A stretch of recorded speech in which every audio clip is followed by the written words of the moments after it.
This KFAN podcast is sponsored by Builders and Remodelers, exclusive Twin Cities provider of Elements Windows. Get the highest quality windows at unmatchable value. Visit buildersandremodelers.com for more details. Tired of spills and stains on your sofa? WashableSofas.com has your back. Featuring the Anabay collection, the only designer sofa that's machine washable inside and out, where designer quality meets budget-friendly prices. That's right, sofas start at just $699. Enjoy a no-risk experience with pet-friendly, stain-resistant, and changeable slip covers made with performance fabrics. Experience cloud-like comfort with high-resilience foam that's hypoallergenic and never needs fluffing. The sturdy steel frame ensures longevity, and the modular pieces can be rearranged anytime. Check out WashableSofas.com and get up to 60% off your Anabay sofa, backed by a 30-day satisfaction guarantee. If you're not absolutely in love, send it back for a full refund. No return shipping or restocking fees. Every penny back. Upgrade now at WashableSofas.com. Offers are subject to change, and certain restrictions may apply.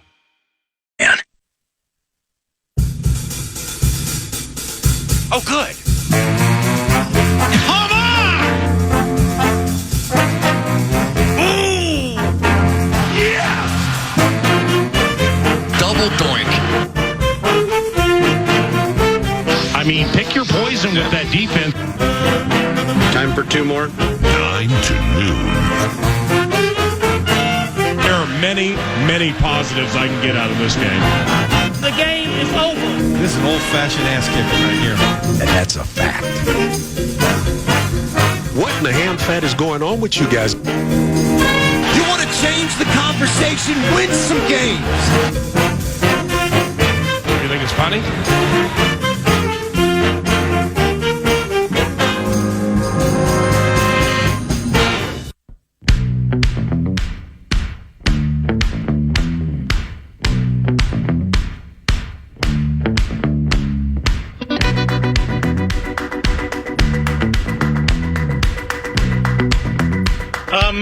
Can you repeat the part of the stuff where you said all about things?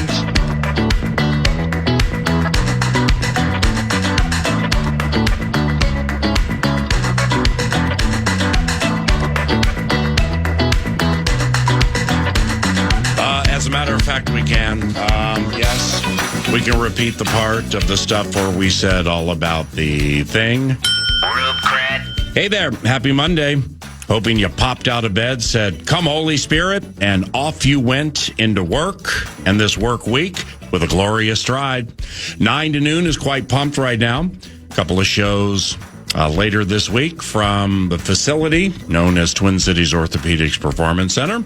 And the preseason football is in the air Saturday at 3 o'clock on your audio leader, KFAN. D'Amico's Texans are in town this Saturday. That's then. Live and local on your audio leader is now. And then plenty took place over the weekend. So, how about some weekend wrap with a splash of CC? And all this is courtesy of Hoffman Cooling and Heating. They love us, and we love them. Hoffman Cooling and Heating. Indeed. With the weekend wrap, we recognize with Hoffman Cooling and Heating, you need them and they love you.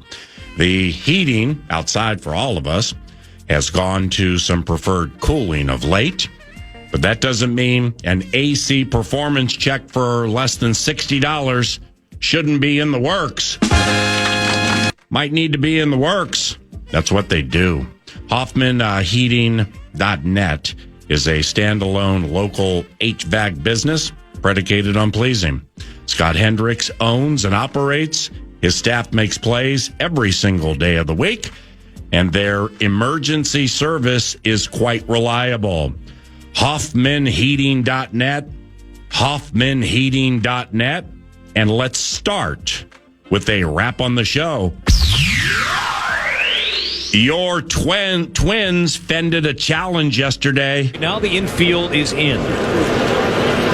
But first base line, the squeeze is down. It is fair. Coming home, scoring is Kersey. Everybody save, but it's 5-2.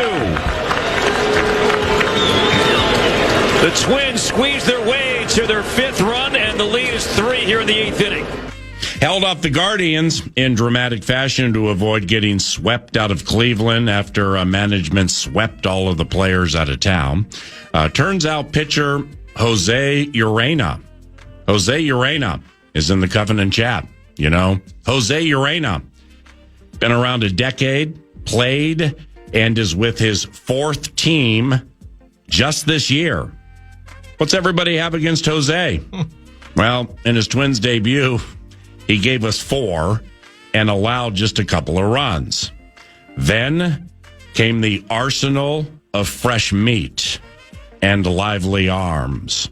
After beloved Jose, it went Funderburk, Topa, Sands, Tonkin, who tried to mess up the whole thing, and Erasmo Ramirez.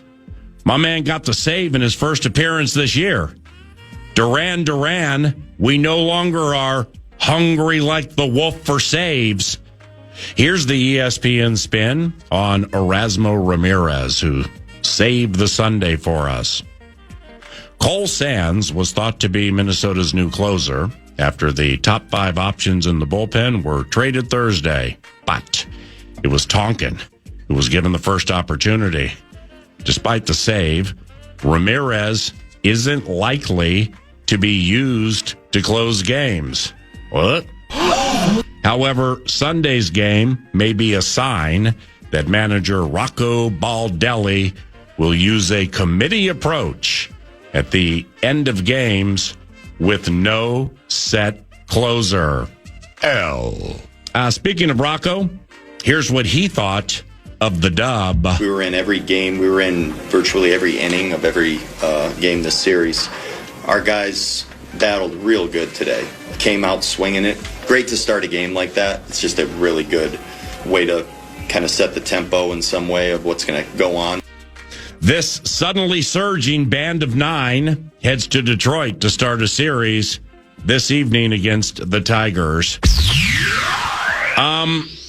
Wow. Your Minnesota Lynx went to Las Vegas Saturday and won a basketball game by 53 points. The ladies went Ocean's 11 on Asia Wilson and her crew. 3.9 seconds to go. The Lynx bench on their feet, ready to close the book on the most dominant win this season. The Minnesota Lynx victorious in absolute dominant fashion. 111-58 is the final. Oh, good. Some context. The Aces are mid, as the kids would say, but who cares? The 53-point road win is the biggest of its kind in the history of the WNBA. Kayla McBride nailed 8 of 10 three-pointers. She was 8 for 8 from deep in the first half. Oof. Well done, Kayla McBride. The only buzzkill was one of the league's best players, Nafisa Collier, hurt her ankle in the third quarter and didn't return to this craps table of a basketball game when the Red Hot Lynx hit every hard way imaginable for a couple of hours and change and just busted the Aces. The Weekend Wrap has uncovered steam that the Chicago Bears and quarterback Caleb Williams had a wonderful weekend of practice, and new offensive coordinator Declan Doyle just loves how Caleb is handling the pressure. Here's what Double D said after practice this weekend regarding the second-year quarterback thriving under pressure and in the 2-minute drills. Quote, "That's when he has an edge. He's not going to allow you to sack him. He's going to evade. He's going to do things that you really can't teach at times when handling pressure." 2nd and 9 from their own 31. Bears 4-2 at home. Keenan Allen in motion to the right. 3 receivers. 2nd and 9. Caleb Williams, straight drop. Looks right, sees nothing. Bullard almost got him, but can't get to him. And now Williams, he dances away from a bunch of Vikings until now. And he's sacked. He's taken down by Jonathan Grenard, who has 2 today. So it's a loss of 12, 3rd and 21 for these Bears, back at their own 19. If they get a first down here, I might throw my binoculars in the crowd. Yo, Declan. Okay. ESPN's Courtney Cronin joins in a few minutes. And, of course, the Vikings are at Chicago to start the season Monday night, September 8th. Jared Allen, Canton, HOF, masterpiece. So as a Norseman by blood, because I am Norwegian, it was only fitting that I became a Viking. And first off, hoping to get this guy in trouble, I want to say a quick thanks to Glaze for making it happen. You helped us avoid some tampering issues, and you know what? Appreciate you working that one out. But Rick, Rob, George, Kevin, Pico, Brad, and the entire Will family, I don't think I can ever truly express the depths of my gratitude to the entire organization. I'm a firm believer that God puts people in your life at the appropriate times. And what you did for the growth of my career, but more importantly, the people that you surrounded me with in that organization helped me grow as a man. That is why I will forever call the Vikings my home. Masterpiece!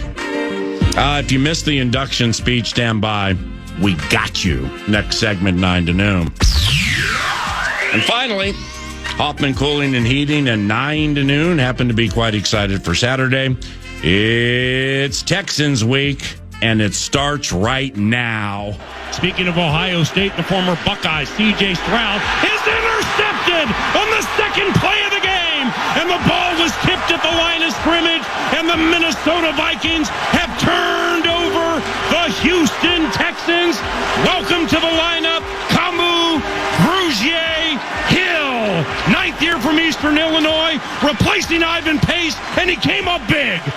Nordo and Saucer at TCO Stadium tonight, 6:30 to 8 for the night practice. Meanwhile, the Texans are spending 4 days of training camp this week at the Posh and Tony Greenbrier in West Virginia. Some team bonding bit for the Texans. The place is spectacular, by the way, if you want to check out the website. Dylan, Miser, Lamont, anybody? Nordo and I would love a Greenbrier endorsement, if only for a place to chill in the winter. Looking forward to McCarthy's work tonight at the night practice in a cool environment like TCO Stadium, and hopefully taking one small step for the offense and one big step for Vikings kind. That's the Weekend Wrap, courtesy of HoffmanHeating.net. HoffmanHeating.net. Joining us now is the versatile, multifaceted, gifted Courtney Cronin, who covers the Chicago Bears for the mothership. Please follow her via the X Machine, as 9 to noon does. It is at Courtney R. Cronin, and here is one of the very best. How was your birthday Friday, and what was the highlight? It was good. It was fun. I went from New York to Bristol in a matter of a day and then back to Chicago, so I covered a lot of ground.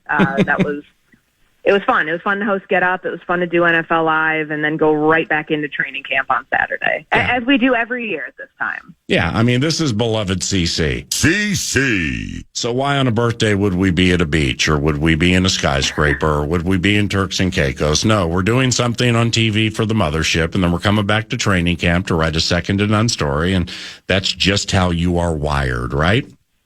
Yeah, it is. And I mean, at this time of year, you know it just as well as I do. I mean, we were doing the same thing when I was in Minnesota. It wasn't hosting Get Up when I was in Minnesota, but it's, you know, there's no days off. And for good reason, because we're 3 weeks into training camp. Things are starting to solidify, and you can't miss a moment when you're watching, in my case, a brand new offense being installed and trying to figure out, is it going to work? Is it not going to work?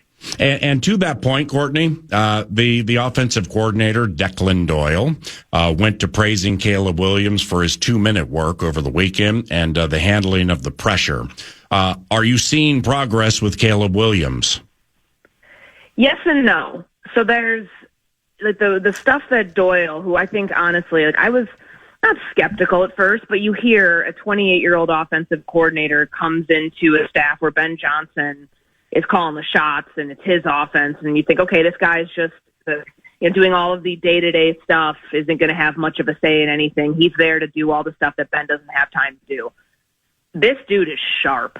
And I'm sure he doesn't get the credit for it just because Ben Johnson is the name. He's the reason that the Bears went out and paid him $13 million. But the offensive coordinator here is impressive, like really, really impressive. The level of detail in which he speaks, and especially the way he talks about the quarterback. And, there have been good moments. Like the last two practices outside of yesterday where they were in the stadium looked good.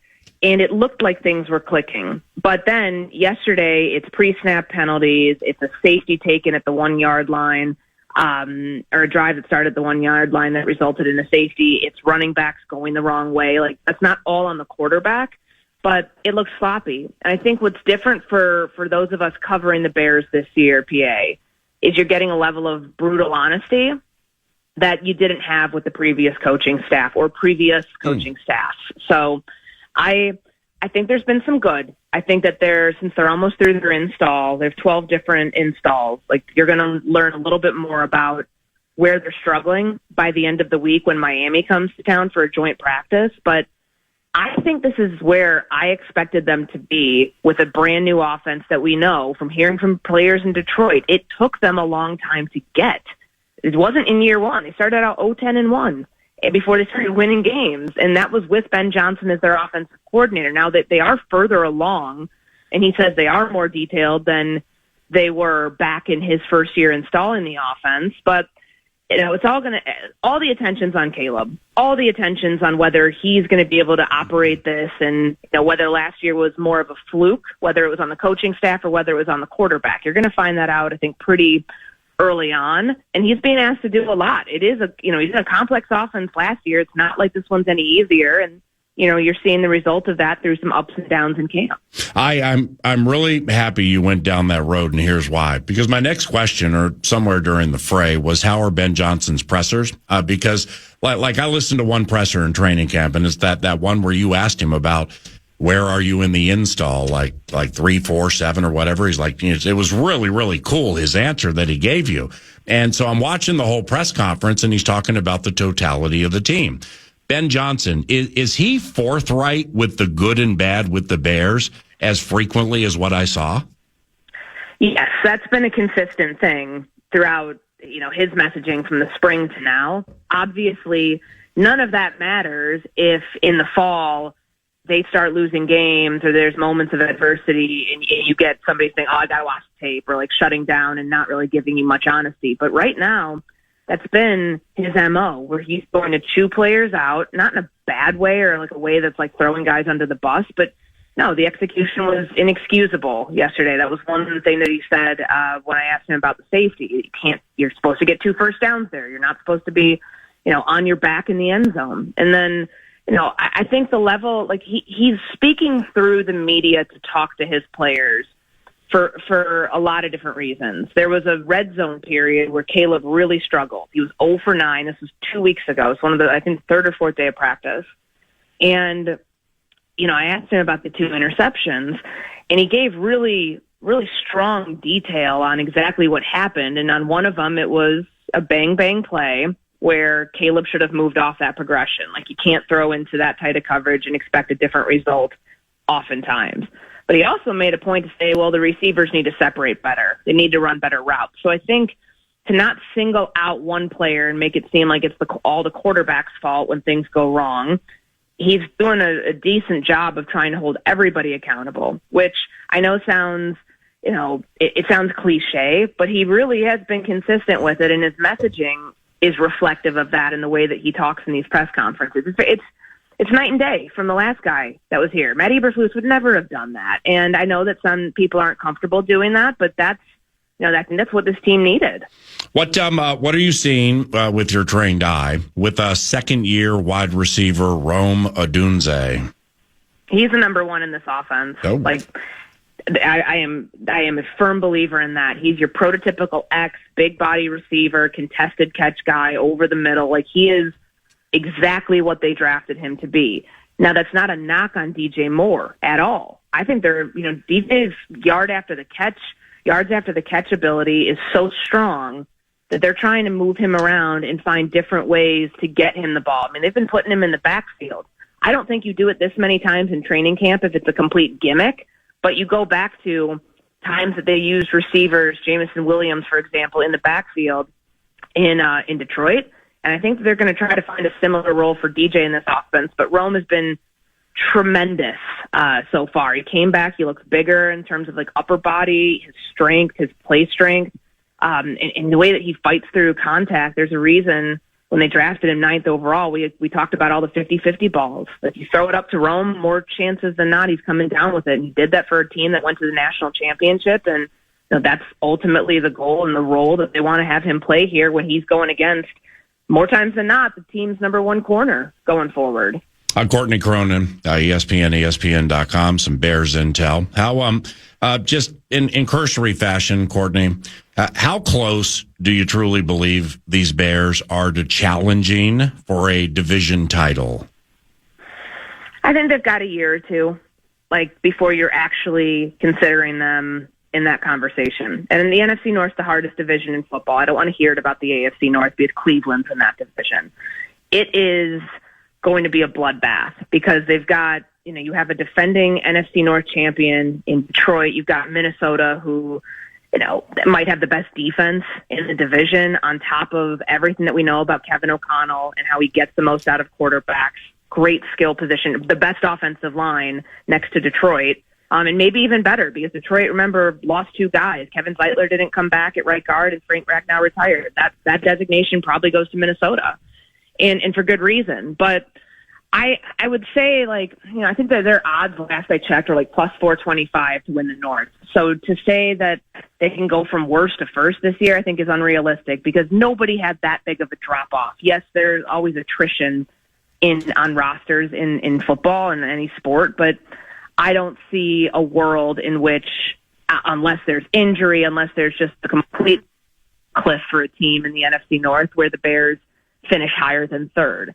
But that's not to say 2 years from now, if they figure it out with Caleb 2 years from now, that's a different conversation. But right now to expect, knowing how hard this offense is, and I talked with Roma Dunze about this recently, it's I don't expect to know everything in year one. It's too much. So I don't think you can, knowing that, I don't think you can put them in position to contend for a division title just yet because of how much, how difficult year one's going to be. Year two, they should be able to take off. But right now it's still learning a very complicated offense that works. One of the highest scoring teams in the NFL last year and the last couple of years, but I still think it's going to take a minute. Just a couple of close here, see. What do you like about the Bears that's kind of catching you off guard? Wow, where did that come from? Well, the whole accountability thing, it was such a buzzword around the team last year that kind of got, you kind of rolled your eyes at it, where players kept saying, and it's all right, that sounds like a scapegoat. You're acting like coaches have never once tried to, light a fire under you. And, to see Ben Johnson take that to heart and in little moments, they're not moving fast enough during 2-hour training camp practice, he's kicking the first team offense off the field and saying, all right, well, you guys lost your opportunity to rep right here. We're going to go with the 2s. That's new. I've never seen that before. And that's what they asked for. So if players were ever complaining about it, and they haven't, but it's just kind of careful what you wish for because it's a different level of intensity than I've seen covering this team. So that's definitely been a pleasant surprise. Additionally, though, this defense, we all know Dennis Allen just from his time with the Raiders and the Saints and, how often they blitz, the amount of dime that they're using. Seeing 6 DBs on the field is weird. We didn't see that with Matt Eberflus's 4-3 defense that was just predicated off getting a pass rush with 4 down linemen, which, good luck to him if Micah Parsons isn't on that team. I don't know how that team's better when you take their best pass rusher away, when all they do is only get pressure with the 4 guys up front. But nonetheless, seeing how the defense is working in Chicago right now, sans Jalen Johnson, because remember, he's got a leg injury. He's not out there.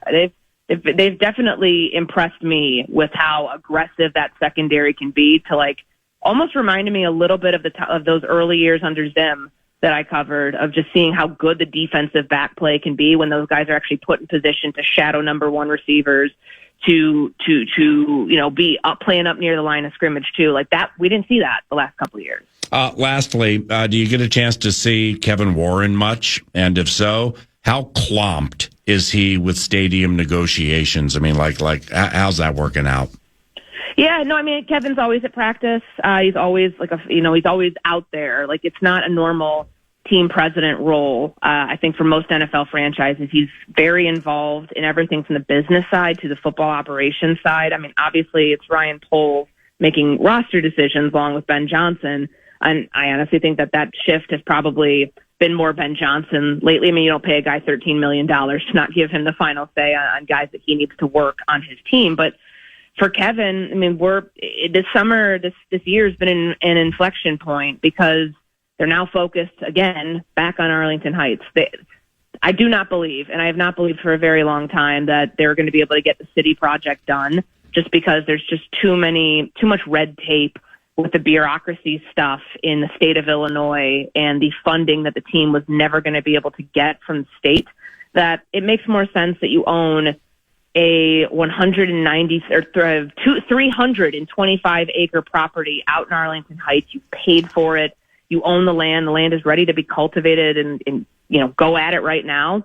Ultimately, I think by the end of this year, they announced fully, we plan to start building on Arlington Heights, the property there, whenever. Like, it'll be in 2025, but I think the city thing is a dream that they had. That was to put some pressure on Arlington Heights to bring down some tax stuff that's, a little bit more complicated than I have time to explain, but it's ultimately the biggest job he has right now in getting this stadium built for the Bears. Brilliant. As usual, you're spectacular. Have an awesome day, and I will see you 5 weeks from today. Can't wait. I'll see you. Thank you. Courtney Cronin, at Courtney R. Cronin, via the tweet machine. Covers the Chicago Bears in second and none fashion for ESPN and ESPN.com. CC. Yep, she good. There we go, Paul! Speaking of good, Jared Allen was quite good when executing his pass rushing toil. HOF. His HOF speech was absolutely spectacular. More on that around the corner. All of this is courtesy of TimberTech and TimberTech.com. What's on deck 9 to noon today includes Vikes Bites, approaching the 10 o'clock hour. Also, an interview that I conducted with right tackle Brian O'Neill. That'll take place within the next hour. Alas, there's much more. So make sure to keep it dialed in to your audio leader. FM 100.3, KFAN, Nordo produces, and I'm Paul Allen. Welcome and happy Monday. Time for a sofa upgrade? Visit WashableSofas.com and discover Anabay, where designer style meets budget-friendly prices, with sofas starting at $699. Anabay brings you the ultimate in furniture innovation with a modular design that allows you to rearrange your space effortlessly. Perfect for both small and large spaces, Anabay is the only machine-washable sofa inside and out. Say goodbye to stains and messes with liquid and stain-resistant fabrics that make cleaning easy. Liquid simply slides right off. Designed for custom comfort, our high-resilience foam lets you choose between a sink-in feel or a supportive memory foam blend. Plus, our pet-friendly, stain-resistant fabrics ensure your sofa stays beautiful for years. Don't compromise quality for price. Visit WashableSofas.com to upgrade your living space today with no-risk returns and a 30-day money-back guarantee. Get up to 60% off plus free shipping and free returns. Shop now at WashableSofas.com. Offers are subject to change and certain restrictions may apply. Fan. What up, y'all? HOF. Jared Allen's HOF speech. Lieber and Greenway got mentions. It was funny, it was touching, and it was to be expected. His years with the Minnesota Vikings captured his heart, as you'll hear from his Saturday HOF induction speech. You'd think they'd figure out we're tall on this stage here. Hopefully y'all can hear me. Oh, first off, thank you so much to the Hall of Fame and all the volunteers. It's been a fantastic weekend so far. To the audience, I know Canton's not always easy to get to, so thank you for showing up and making this day special.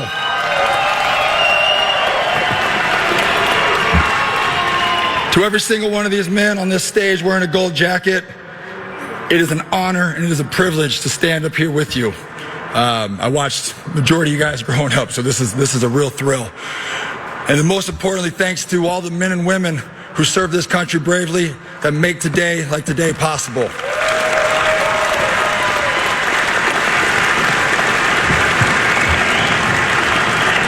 So people always ask, how did I get here?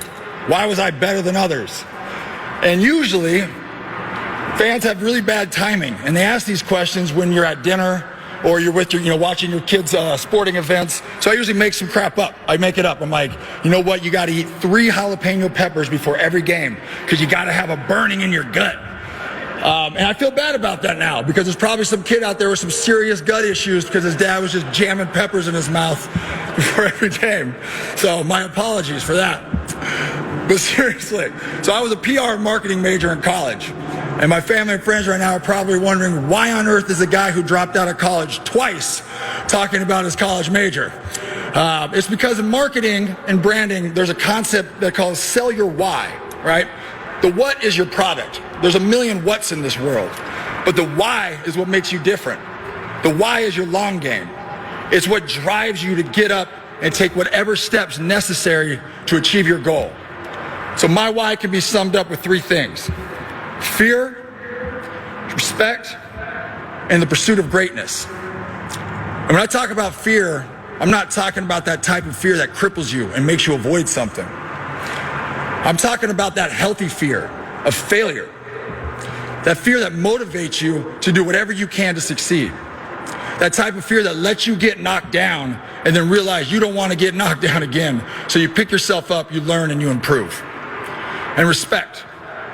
I've only played this game for 2 reasons: the respect of my peers and the respect of those who came before me. I will never forget the day I got an email from Jack Youngblood telling me that he thought I played the game the right way. That to me is worth more than any All-Pro I've ever gotten.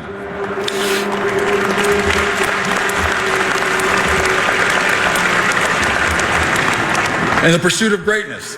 When you respect something or someone so much that you want to honor that thing or that person by being the best you can possibly be. That is why I had the NFL sack leaders taped up in my locker every season, so I could show up to work and physically see greatness and never allow myself to feel like I arrived. And now I apply this why to everything in my life, to my walk with Christ, to my marriage, to being a father. You name it, you got to have a why. So another fun fact about me is I love history. And I actually changed my major to history before I dropped out for the second time. Parents are probably wondering, we are not giving good school talks up here right now. So I asked Jim Porter when I got why gold was chosen for the color of the jacket, thinking there might be a deeper reason other than the obvious that gold represents the best. Surprisingly, there was not. So I like to believe it's because gold is a reflective metal, because none of us stand on this stage alone. This jacket is a direct reflection of all of you who have poured into my life and in my career. I might be the one wearing this jacket, but I hope every time you see this jacket, you see yourself.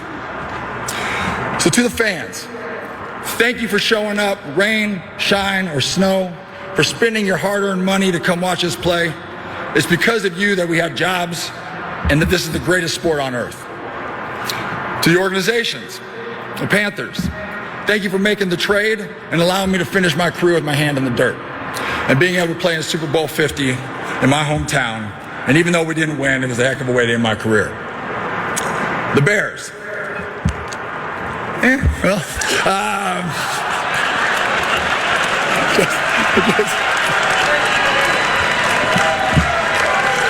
I'm teasing. Listen, when you blow your back out, you blow your L5 out, catch pneumonia, you only have 5 sacks. I don't think they were too happy either. But you cannot have the game of football without the Hallis family. So thank you so much. And Kevin Warren, I love you. I wish you all the best when you guys play, except for the Vikings. So, to the Chiefs, I cannot thank the Hunt family enough for making an 8-year-old kid's dream come true. To be drafted to such a storied franchise was absolutely incredible. And I'll never forget the embraces the great Lamar Hunt would give after every single game. And it didn't matter if you were half naked or fully dressed. He was going to give you a big old bear hug and tell you he appreciated you. and of course the Vikings.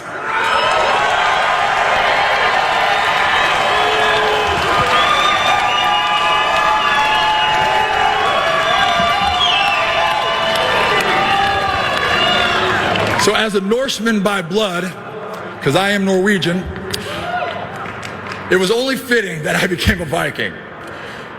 And first off, hoping to get this guy in trouble, I want to say a quick thanks to Glaze for making it happen. You helped us avoid some tampering issues, and you know what? Appreciate you working that one out. But Rick, Rob, George, Kevin, Pico, Brad, and the entire Will family, I don't think I can ever truly express the depths of my gratitude to your entire organization. I'm a firm believer that God puts people in your life at the appropriate times. And what you did for the growth of my career, but more importantly, the people that you surrounded me with in that organization helped me grow as a man. That is why I will forever call the Vikings my home.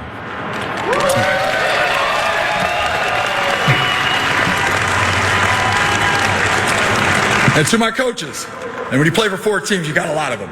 I repeated what I said earlier. This jacket is a direct reflection of all your efforts. I was blessed to have played for some of the greatest coaches this game has to offer.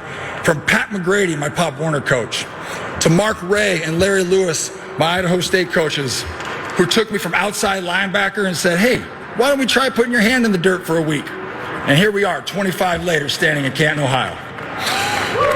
And then, of course, the pros.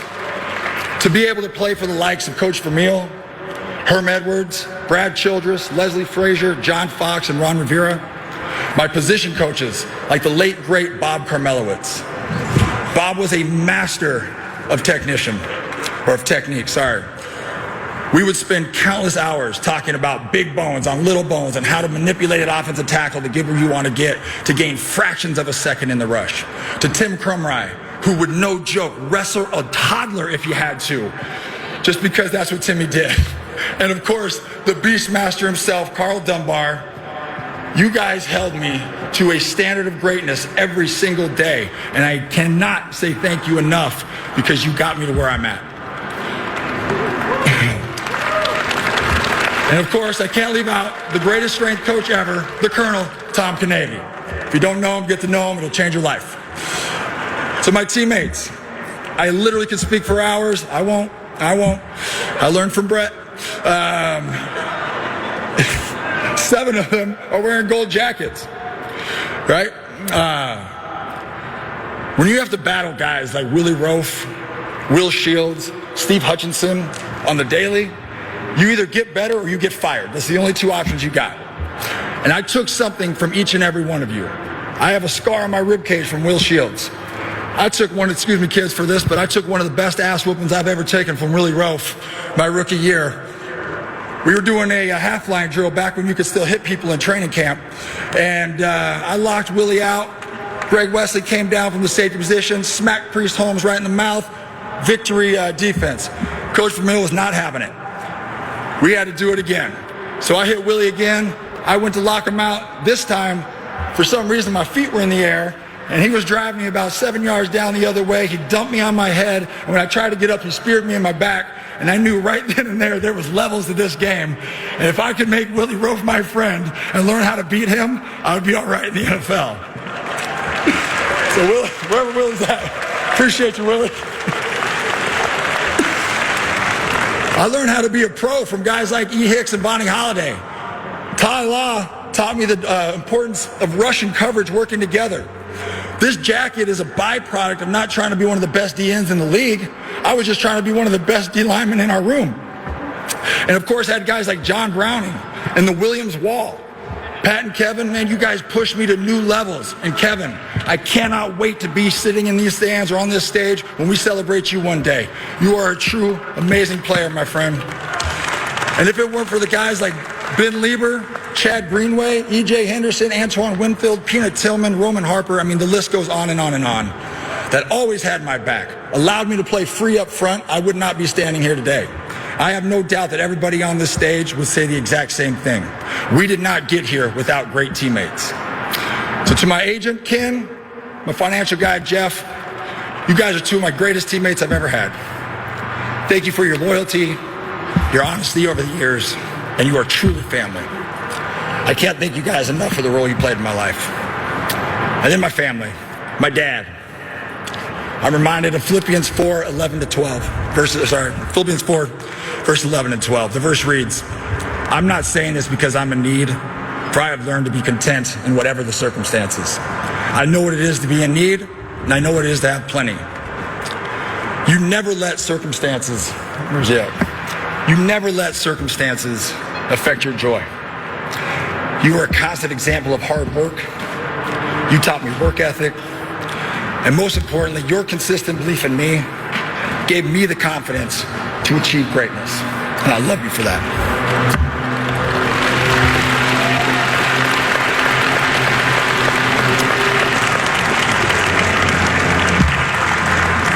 The tear hadn't come down, so anybody betting out there, it hadn't come yet. And my mom, you were always a source of compassion and grace. Always there with a prayer, even when I was a complete knucklehead. And you never judged me, at least not to my face, so I appreciate that. My stepdad, Vic, whether you knew it or not, you taught me so much. You've been successful in everything you do. And by watching you, I learned about process. And if you have the right process and you take the right steps, you will succeed in anything you do. You're always well-informed, well-read. So that made me want to not be the dumbest person in the room, so I can appreciate that. And to my wife, I'm reminded of what Tom Lanphier said when we were going through our premarital counseling. He said the two most important decisions you'll make in life is one, whether you follow Jesus or not, and two is who you marry. Because there's only two types of people. There's boat anchors who drag you down, and there's people who elevate you. And you are a true game elevator. You're one of the smartest people I know. I am in awe of you every single day. And I love you more than life itself. To my amazing daughters.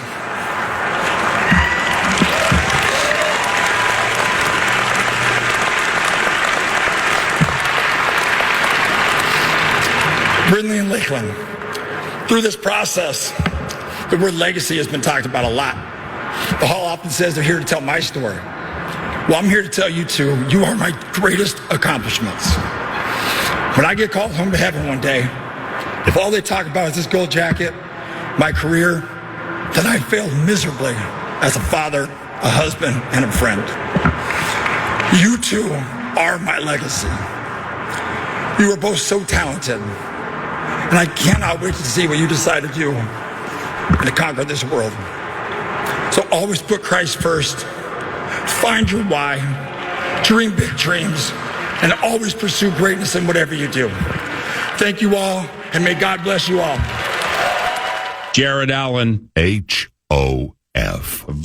There's nothing like sinking into luxury. At WashableSofas.com, you'll find the Anabay sofa, which combines ultimate comfort and design at an affordable price. And get this, it's the only sofa that's fully machine washable from top to bottom, starting at only $699. The stain-resistant performance fabric slipcovers and cloud-like frame duvet can go straight into your wash. Perfect for anyone with kids, pets, or anyone who loves an easy-to-clean, spotless sofa. With a modular design and changeable slipcovers, you can customize your sofa to fit any space and style.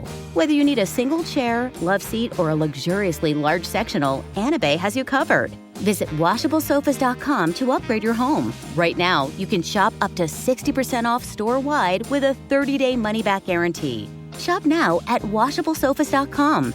Add a little to your life. Offers are subject to change and certain restrictions may apply. Mike's Bites next.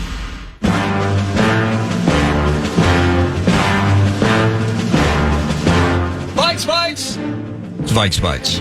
Welcome back, 9 to noon. Vikes Bites is presented by Thousand Hills Lifetime Grazed Grass-Fed Beef. You can shop online. A box of meat shows up at your doorstep. You can learn about regenerative agriculture, the science behind it, how nutrient-dense this beef is. It's delicious beef. And you can go to your local Coburn's and Co-ops and Kowalski's locations as well. So thank you, Matt and everybody. Clearwater, Minnesota's finest. Thousand Hills. I want to start with, I don't know what the alliteration here. Could we say facts from Flo? Brian Flores, defensive coordinator, Minnesota Vikings, chatting with the media over the weekend. One of several bites that I have for you here. First, just kind of the defensive focus as it stands now early in camp. Working on their techniques, their fundamentals, and, kind of taking steps towards playing the type of defense, we want to play. So still very early, very, very early. Very early.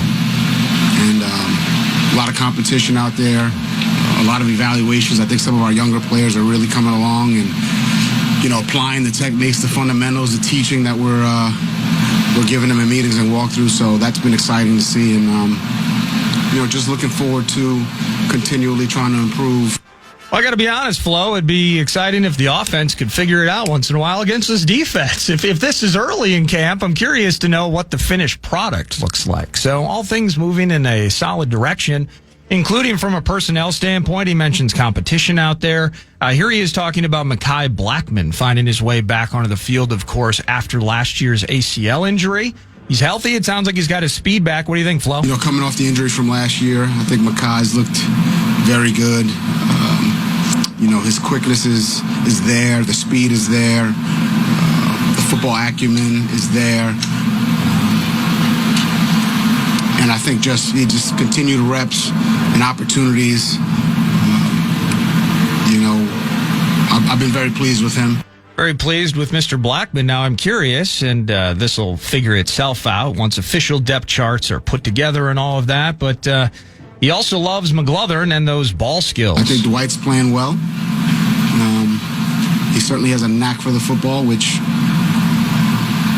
is a very, very positive thing for him. He's been better with his techniques, his fundamentals, his communication. Even on the sideline, he's yelling stuff out.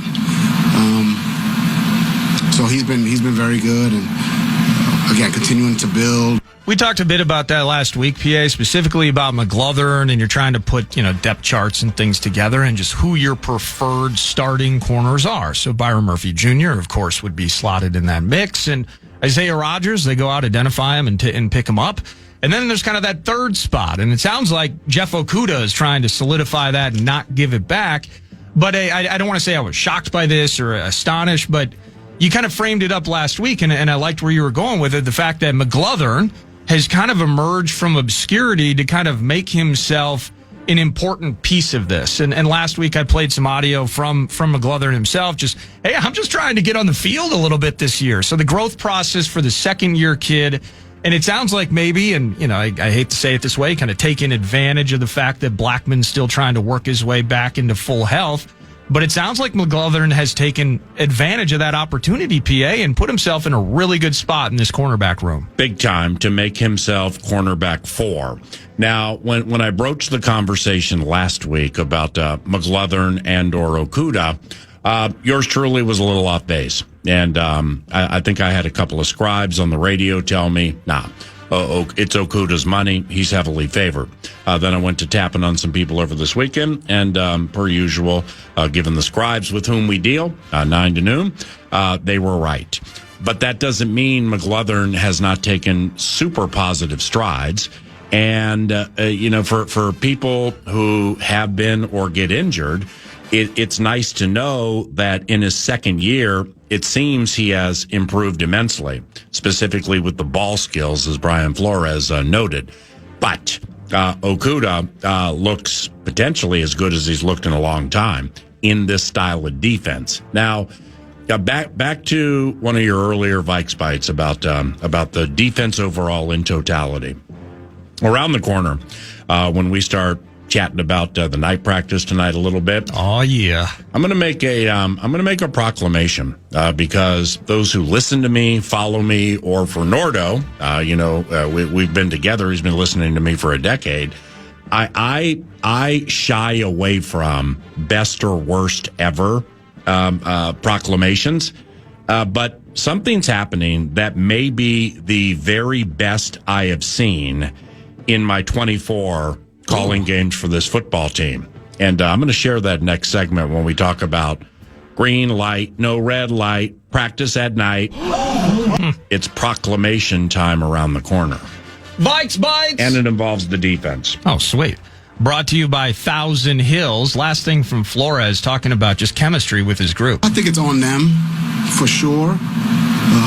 In the locker room, in the cafeteria, outside of the building. I think it's on us as coaches in a lot of ways to create an environment where, those things are celebrated. And I think our coaching staff does that. And I think it's coming along, if somebody makes a play and everyone's excited. That's one thing I've noticed, and it happened last year. I kind of used this when I got the chance to talk to Byron Murphy Jr., so you can tell me whether this makes sense or not, PA. But chemistry and just kind of the aura of camp and the aura around the team. So Kirk moves on, and you draft J.J. McCarthy, and you bring in Sam Darnold. Well, there was this air of optimism in the air, it felt like, where things are new, things are different, and any offseason you're bringing in new faces. I get that. But, and best of luck to Kirk. This isn't an indictment of Kirk, but there was something new there that led to an energy that you had not felt. And you as in myself, I had not felt it a year prior. Into camp this year, now that JJ's healthy, and that's kind of that's the answer right there. JJ McCarthy's the answer. There's no competition. Love you, Sam Howell and Brett Rippon, but everybody's fighting for second place behind McCarthy. There's kind of that air of optimism, and I see it from my vantage point. I've just seen a really tight and connected group in this camp, and that's just been a really pleasant part of the entire thing. Where, again, defense versus offense, we can speak to that and what we see at night practice tonight and such. But just overall, this is now really the second season in a row where I've seen that there's not a lot of vitriol, there's not a lot of negativity, not a lot of side talking off, whether it's positionally, whether it's side of the ball, etc. It's just a really connected, high chemistry group, it feels like. Yeah, a droid observation in my estimation. Now, remember the source and the person that you referenced with whom you were chatting, Byron Murphy Jr. Yes, sir. Is a cornerback, which means he plays on a defense which at times during training camp, with all due respect, the only way to frame it up is sometimes what I've seen them do to the Minnesota Vikings offense should be a felony in 48 states. I always love that one. So that's going to lead to camaraderie, and that's going to lead to confidence and wanting to get to know each other better and stuff like that. So now go to the other side. And that's where what you're saying, I truly feel puts a bow on it when it comes to camaraderie and culture and happiness and things like that. Is even during struggles, this Vikings offense, sans Justin, which means, as you'll hear in the Brian O'Neill interview, for sure, Flores defense plays differently against the Vikings offense, even in training camp, when you ain't got to deal with 18. That part of the narrative seems to be left out of a lot of these tweets I see, but 3-2. But anyway, it's how they handle themselves when some of these problems are transpiring. Yep. When recognizing this is a speck of time in the 2025 season that is minuscule compared to the totality of the run, which hopefully gets the team to February. So they've been poised. There hasn't been really any back talking or anything that I've come across. No finger pointing. They know they need to improve, but they also know that they're without a team, and they also know it's important to not run each other down. So that plays into everything you just said, and I've noticed it too. Good job. Last thing, just shooting from the lip, a little Norse nibble, if you will. TJ Hawkinson, looking good, the whole thing all camp. How about him leaving with that groin injury on Saturday? So something to watch moving forward, hoping that number 87 is healthy. Yeah, let me get to let me get to my pronunciation. Oh, sweet. Georgia tight end. Urasek or Urachek? I'm tripping right now. I've gone Urasek, but if you have the pronunciation guide. Yeah, I have a pronunciation sheet here. Old Sarah Joram provided the announcer last week. I kind of like Urachek, though. I like that it's a little bit harder to hit. I like that. Yeah, let's, we have Asamoah, super special Brian. Asamoah. Sarah. L. He's not on the sheet. He's not. How is YUROCEK not in the chat? It must just be so obvious that it doesn't. Check. Let me see here. You're a sec? All right, well, but the thing is and I touched on this a little bit last week, is remember at the combine, all right, then the offseason, the chat about how deep this draft is with tight ends. Yeah. And then Michigan guy goes to beloved BJ. Penn State guy, where'd he go? Penn State, maybe Jets, Tyler Warren? Yeah. Let me verify. But they were both drafted very high. Yeah. And the depth of the tight ends. Colts, excuse me. Thank you. The depth of the tight ends just continued throughout the draft. Well, that was the case a few years ago, and the Dalton Kincaid and Sam Laporta and Tucker Kraft and Luke Musgrave and all those guys. And the Vikings got an undrafted cat from Baylor named Ben Sims. Well, the Packers smartly pulled him off the practice squad. And he's played in basically every game for the Green Bay Packers since they got him. Because he earned the right. Why? Because he was a good tight end in a very deep situation. You're a sec check. Same situation here. Bookended Brock Bowers a couple of years ago. So you're going to put up some numbers because the Raider gets all the attention when he was a Bulldog especially.